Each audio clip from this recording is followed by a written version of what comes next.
So this was a joint area. All the areas were joint areas with elders.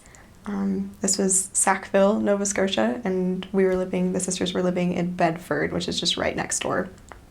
And that was the complete opposite of my experience in Maine. I was actually in the metro area of Halifax, and so it was a big city. There was lots of people. We could go walk on the street and talk to so many people, while in Maine, if you walked on the street, you'd run into no one. So the work definitely changed.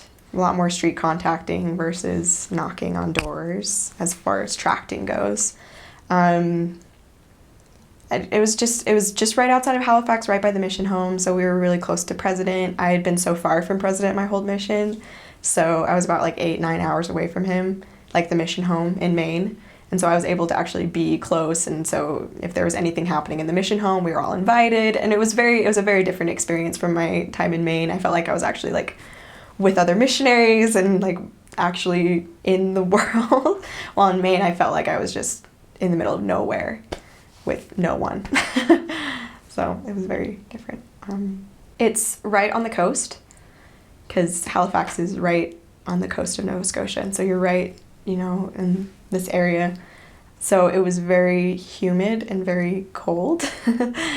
I was there in the summertime, but it was still very cold because it was humid, and Canada.